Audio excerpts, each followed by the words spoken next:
My dear brothers and sisters, this story tonight is about this woman, Khawla bint Tha'laba radiyallahu anha, a great companion among the best and among the most pious, and the one who resorted always to learning from her messenger Muhammad sallallahu alaihi wasallam, and looked at the Quran meticulously to adopt in her life, and respected her religion and identity, one full of true independence and confidence. And she was an outspoken woman, but with respect and with honor. She was married to a man from the Arabs who was actually her first cousin, and his name was Aus ibn Samit. Her husband Aus ibn Samit was a strong and pious man, also one of the companions, and he had amazing character and a great reputation. However, he had a problem. He was epileptic, so he would have epileptic fits, and sometimes he would not be conscious of what he's saying. However, one time something terrible happened. He was conscious, and the Arab passion got to him, which is the terrible toxic pre-Islamic Arabian culture and mindset, crept into him at a time of a fit of anger. He was angry, and like any married couple, there's going to be ups and downs, there's going to be anger sometimes. And I want to show you, my dear brothers and sisters, he said a word, just a word, that to you and I here in the modern day would probably think, what's the big deal with that word? But you know, words depend on who says them, in what context, in what they really mean to the people, and what consequence they have. And that is why Allah subhanahu wa ta'ala told us in the Quran to monitor our words. And He mentioned it in the Quran in such severity and warning. Khawla radiallahu anha had a daughter, and probably another child. As I said, they came from a poor background. Their families were poor, and they didn't have a status. She was not an important woman in the sense of what the society considers of high status or anything like that. She didn't come from a high status family like Pharaoh, for example, or the ancient Egyptians or something like that. Yet watch what happened. One day, her husband, who I said used to have an epileptic fits, one time he was aware and conscious. He got angry with his wife about something normal like any husband and wife. And with a fit of anger, after this so many years, and they had grown a little bit older, they were middle-aged, he said to her a word which in pre-Islamic Arabia meant that she became a suspended animation, meaning that she was legally abandoned. She can no longer be his wife properly, but she is legally attached to him, and she's no longer allowed to marry. And nobody can represent her because her husband's meant to represent her, yet she's not in nor out, just suspended, animated thing. In those days, this was the worst situation a woman can be in. The word is called dhihar. Dhihar. الذين يظاهرون من نسائهم. Allah says in the Quran in Surah Al-Mujadala, those who do dhihar against their own wives, ما هن أمهاتهن, yet they are not their mothers. إن أمهاتهن إلا اللاتي ولدنهم إن أمهاتهم إلا اللاتي ولدنهم. Their mothers are the ones who gave birth to them. Why is this statement? Because the word dhihar, they used to say it this way: you are to me like the back of my mother. That statement meant that you are now to me just like the relationship my mother has with me. There is no intercourse between us anymore. No intimate relationships between us in that sense anymore. No intimate affection like the way the husband and wife has. You have none of it. Dry, cold, meaningless object who is inadequate. Yet you must still remain my wife by name and on paper, and no one else can marry you. You're suspended, invisible, with no value. Do you understand how bad that word was? In our time, it doesn't mean anything. But when you have a society and a community and tribes who all follow this legal society, you can't change it. When he said that to her, أنت علي كظهر أمي, you are like the back of my mother, she understood this is the legal system. She's now animated suspension, legally abandoned. Her heart dropped.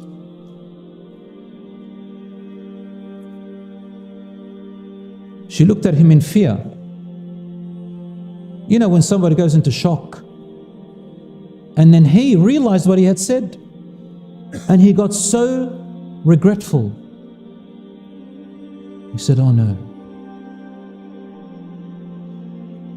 Khawla, I don't think you're my wife anymore.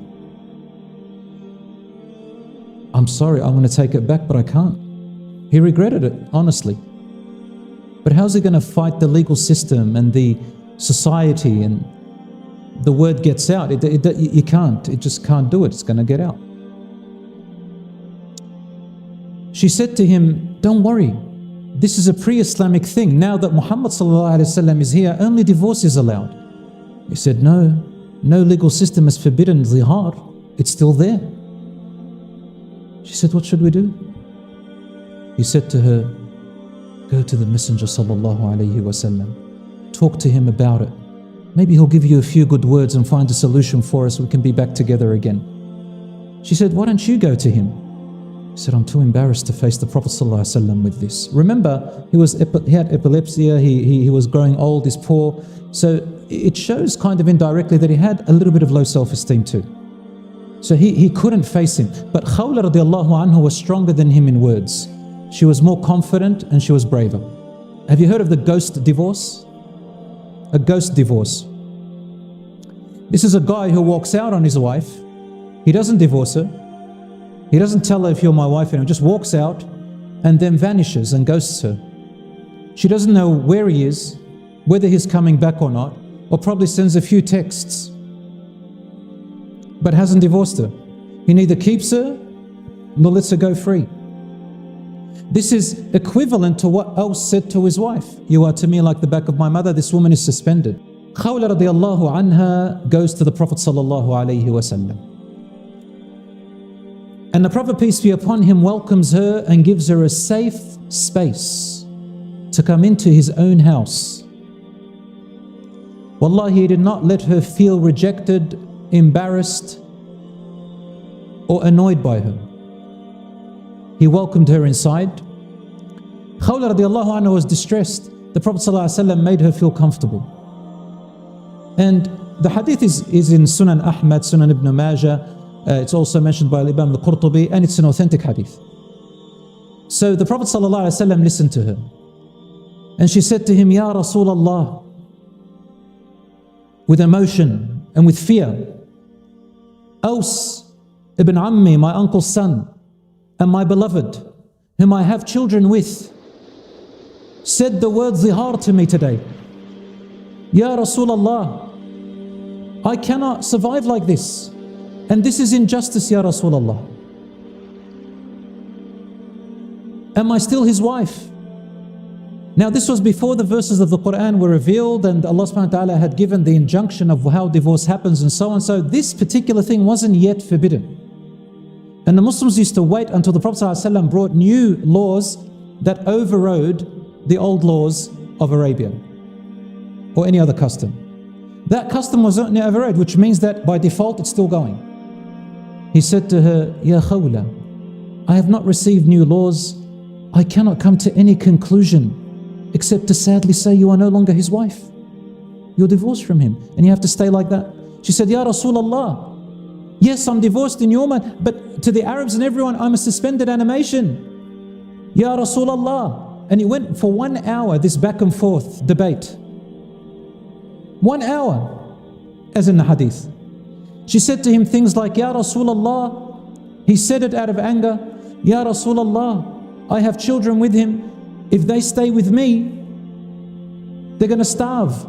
If they stay with him, they're going to go lost. Ya Rasulullah, this can't be. Rasul ﷺ's listening attentively, not cutting her off, allowing her. He did not say, look at this woman, how emotional she is. Look at this woman, she can't be quiet. He did not say any of such words, but gave her a huge space to express herself comfortably for 1 whole hour back and forth. He did not say, look at her, the Messenger of Allah has spoken, she should be quiet now and walk away. No. Rasul ﷺ was sent a mercy to mankind and he is an example to us. She went back and forth where Rasul ﷺ is listening again and trying to find a solution while she is expressing herself, sometimes raising her voice, sometimes lowering it.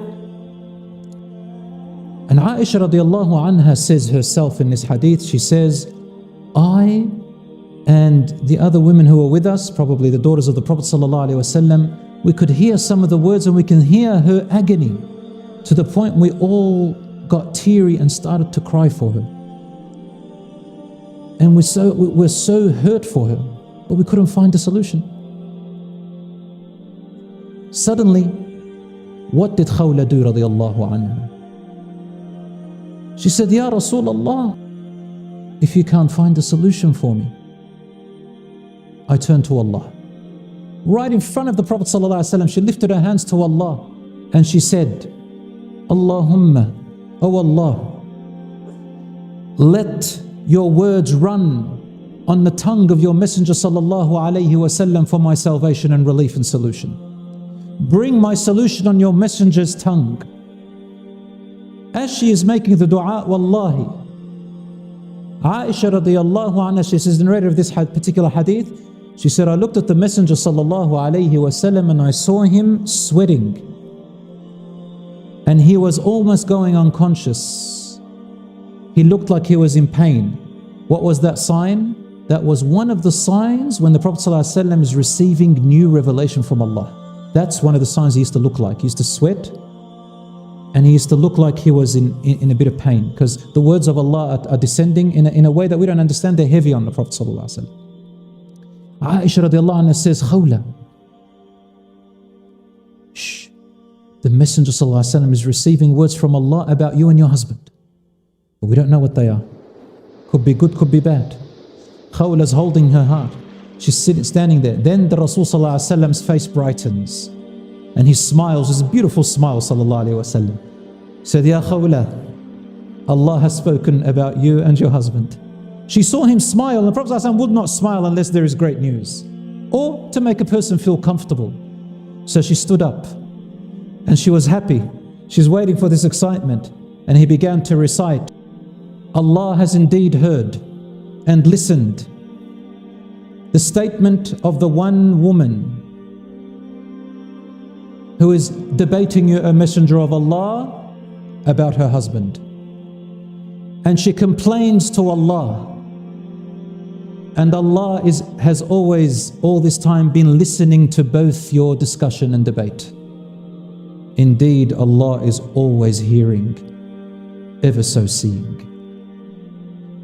And then the next verses, Allah brought new laws about when a husband says to his wife, you are like the back of my mother.